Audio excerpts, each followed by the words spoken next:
Muy buenos días a todas las personas que nos sintonizan en este nuevo análisis en profundidad. Hoy es 12 de mayo de 2026. Hola, muy buenos días. Vamos a abordar una actualización completa sobre Sudamérica, guerras del narco, presión política extrema y, bueno, una inestabilidad regional que está reconfigurando el mapa. Y mantendremos, como siempre, un enfoque calmado, objetivo y estrictamente basado en los datos. Exacto. La idea es diseccionar los hechos sin caer en alarmismos, analizando simplemente lo que las fuentes y la inteligencia nos indican. Eso es. Antes de entrar en materia, debemos mencionar que este boletín informativo está patrocinado por ProWay AI. Toda la información que vamos a desgranar hoy es generada por Stylo News.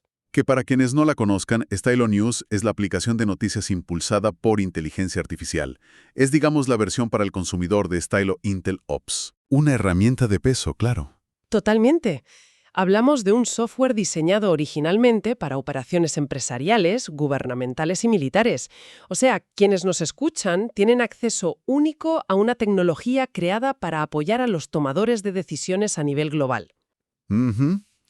Y, a ver, nuestra misión hoy con estos datos es destilar los patrones principales de los eventos de las últimas 2 semanas en Sudamérica. Ujú.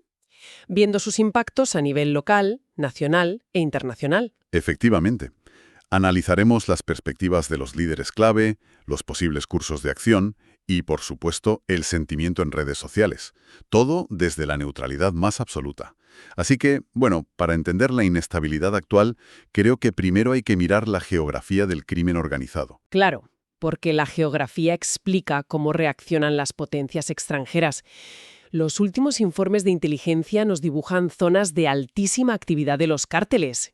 Y son zonas muy marcadas. En Colombia, hablamos de los departamentos de Cauca, Valle del Cauca y Nariño. Eso es.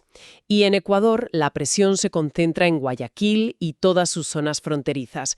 Aunque, bueno, también hay que tener en el radar los corredores secundarios en Perú, Bolivia y Brasil. Corredores que, tristemente, dejan un rastro muy real. Fíjate en el mortífero atentado con bomba de hace poco en la carretera Panamericana, en la provincia de Cauca, en Colombia. Sí, una tragedia. 14 personas fallecidas y 38 heridos. Una barbaridad. Y el gobierno del presidente Gustavo Petro ha atribuido este ataque a disidentes de las antiguas FARC. Lo interesante es que ha pedido cooperación internacional contra lo que él mismo denomina textualmente organizaciones narcoterroristas. Y usar ese término, narcoterroristas, no es casual. Cambia por completo el marco legal y militar, especialmente si miramos hacia el norte, hacia Estados Unidos, que acaba de presentar su nueva Estrategia Nacional de Control de Drogas 2026, presentada por Sarah Carter, la llamada ZAR antidrogas. Exacto. Y no se han dado con rodeos. Exige a México desmantelar los cárteles, pide a Colombia reducir la coca de forma drástica y a Venezuela le exige detener al Tren de Aragua. Que no es poca cosa. Además, Carter confirmó que la inteligencia estadounidense ayudó a México en la operación que acabó con el líder del cártel Jalisco Nueva Generación, alias El Mencho. Y aquí entra la máxima presión. El presidente Donald Trump ha lanzado un ultimátum durísimo a México. Amenaza directamente con una intervención militar terrestre unilateral si las autoridades locales no actúan. Y en paralelo, Estados Unidos ha intensificado los ataques aéreos en el Caribe contra buques sospechosos de narcotráfico. Es una escalada de presión militar sin precedentes recientes. Totalmente.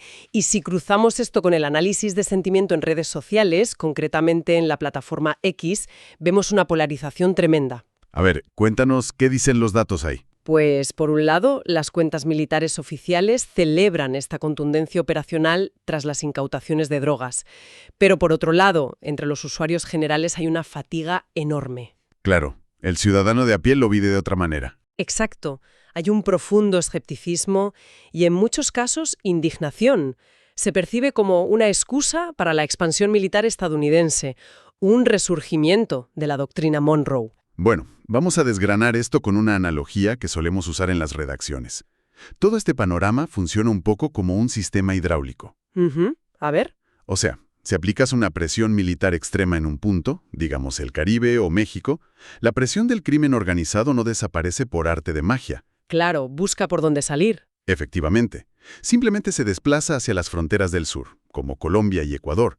Es una reubicación del problema. Y esto plantea una pregunta importantísima para la región. cómo pueden las naciones soberanas equilibrar la cooperación internacional que necesitan con la presión de una intervención militar unilateral. Es un equilibrio casi imposible. Y esa misma presión de Estados Unidos sobre las redes criminales nos lleva al que es, probablemente, el cambio tectónico más grande de la región este año. Te refieres al vacío de poder en Venezuela, claro. Exacto, y a sus enormes ramificaciones fronterizas. Hay que recordar que, tras la operación militar estadounidense, en enero de 2026, Nicolás Maduro fue capturado. Y ahora mismo se encuentra en Nueva York enfrentando cargos por narcoterrorismo. Así es. Y esto deja al mando a la vicepresidenta interina Delcy Rodríguez, quien, fíjate, ha anunciado una apertura económica y política al mundo para atraer inversión. Un giro total, impulsado por la necesidad económica. Pero lo más histórico, lo verdaderamente inédito, fue la visita de Gustavo Petro. El presidente de Colombia, que se convirtió en el primer líder extranjero en visitar Caracas tras la captura. Ujú. Se reúne con Rodríguez y, sorpresa, acuerdan cooperación militar y energética. El objetivo es combatir a las mafias en su frontera compartida, que son más de 2.200 kilómetros de frontera muy porosa. Y no hay que olvidar que Petro condenó en su momento la acción militar de Estados Unidos, lo que le costó críticas directas de Donald Trump. Es fascinante cómo antiguos rivales ideológicos se ven obligados a colaborar. Sí, la amenaza mutua del crimen transnacional y la presión económica les obliga a ese pragmatismo. Mientras tanto, en Nueva York, la vía judicial avanza. El exjefe de inteligencia militar venezolana, Hugo El Pollo Carvajal. Eso es, se ha declarado culpable y, bueno, ha ofrecido testificar contra Maduro. Esto aporta una inteligencia financiera clave para el desmantelamiento de redes. Y en el ámbito diplomático de la región tenemos a María Corina Machado, la líder opositora venezolana y Premio Nobel de la Paz 2025. Ha estado organizando protestas en más de 120 ciudades exigiendo la liberación de presos políticos. Y aquí entra Perú en el tablero. El nuevo ministro de Asuntos Exteriores peruano, Carlos Pareja, invita oficialmente a Machado, a Lima. Reafirmando así su apoyo a la transición democrática y reconociendo a Edmundo González Urrutia. Lo fascinante aquí es cómo la diplomacia internacional debe operar a dos niveles de forma simultánea.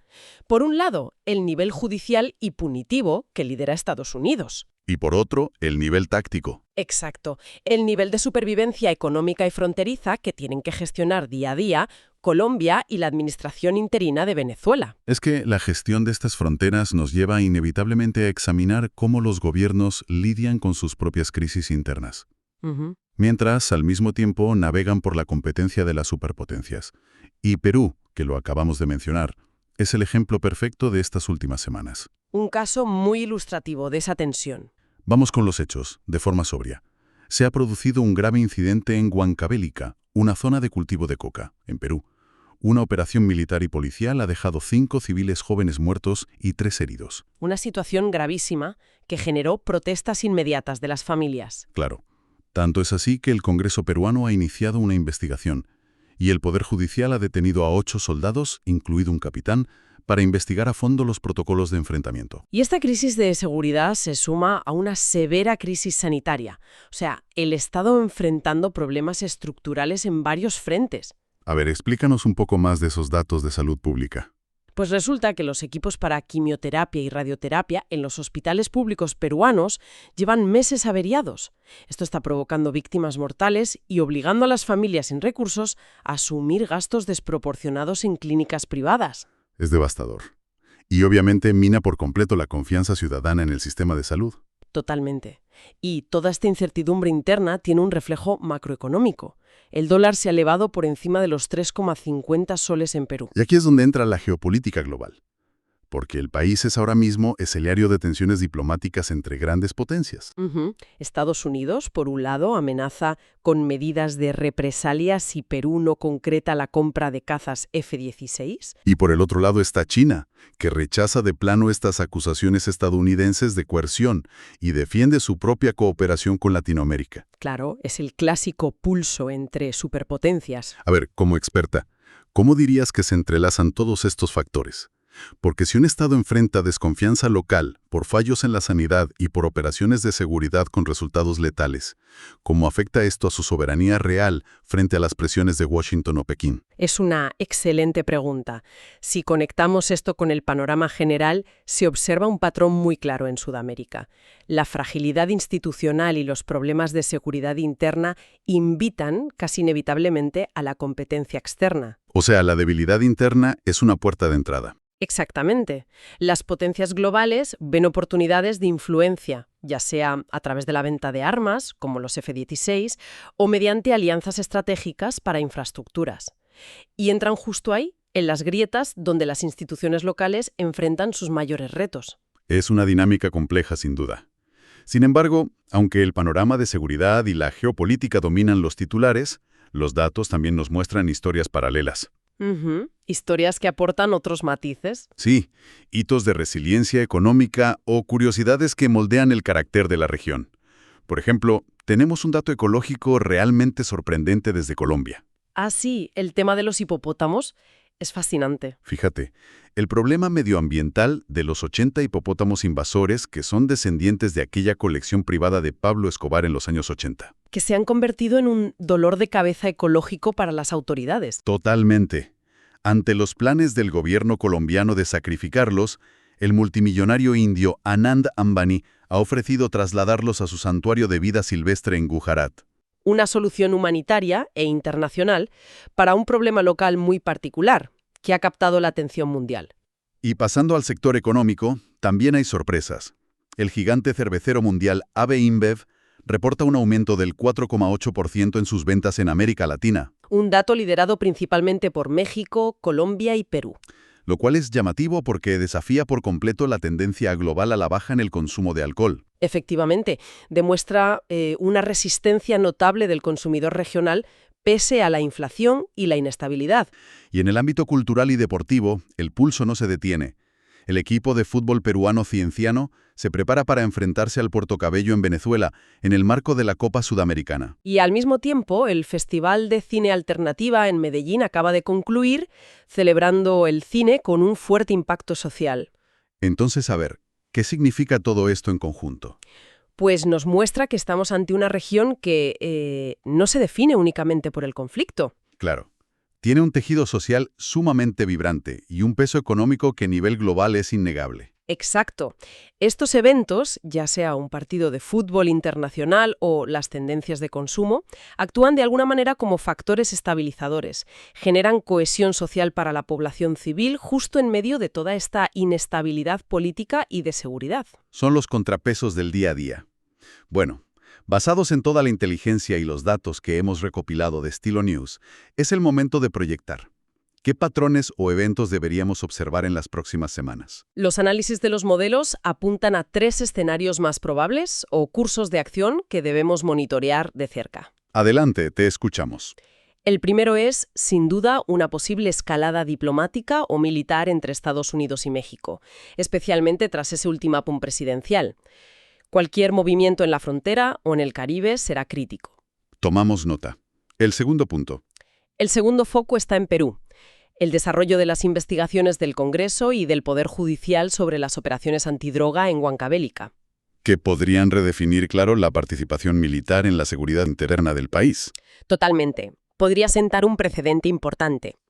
Y el tercer escenario a observar es la implementación real sobre el terreno de las operaciones conjuntas en la frontera colombo-venezolana. Ver si pasan del papel a la selva, digamos. Exacto. Y observar también cómo las presiones y sanciones internacionales afectarán a esa apertura económica que busca el gobierno interino de Venezuela. En resumen, vemos de forma muy objetiva que los gobiernos de la región se enfrentan a una tarea sumamente delicada. Tienen que pacificar sus territorios, sí, pero sin ceder su soberanía a intereses extranjeros en el proceso. Es un malabarismo geopolítico de primer nivel. Sin duda. Y para seguir este malabarismo con precisión, queremos recordar la herramienta que hace posible este nivel de análisis. Hablamos de Estilo News. Exacto. Estilo News es una aplicación móvil y para ordenador que cualquier persona puede descargar y personalizar. Permite a quienes nos escuchan recibir boletines informativos diarios con un formato muy similar a los reportes de inteligencia profesional. Así es, y todo generado a partir de cientos de fuentes de noticias tradicionales y del flujo en tiempo real de la red social X. Por eso, invitamos a toda la audiencia a suscribirse a Style News. Podrán obtener noticias bajo demanda, impulsadas por inteligencia artificial y sin sesgos. Solo tienen que visitar www.stylonews.com. Y con esto cambiamos a un tono un poco más distendido para agradecer, de verdad, el tiempo y la atención que nos han prestado hoy. Ha sido un placer repasar estos datos. Invitamos a todas las personas que nos escuchan a sugerir nuevos temas o regiones para futuras exploraciones informativas. Pueden hacerlo siguiendo Stylo News en sus redes sociales favoritas. Y, antes de despedirnos, me gustaría dejar una reflexión en el aire para nuestra audiencia. A ver, cuéntanos. Si la tecnología y la inteligencia artificial, como la que impulsa este reporte que acabamos de escuchar, nos permiten anticipar con tanta precisión los puntos de fractura social y geopolítica antes de que colapsen, la pregunta es, ¿estamos los humanos institucionalmente preparados para usar esa ventaja y prevenir las crisis? Gran pregunta. ¿O el simple hecho de conocer el patrón es incapaz de alterar el curso de la historia política? Creo que es una buena invitación a reflexionar sobre el verdadero poder de la información en el siglo XXI. Un pensamiento muy provocativo para cerrar nuestro espacio de hoy. Muchísimas gracias por el análisis. Nos escuchamos en la próxima Inmersión Profunda. Hasta la próxima.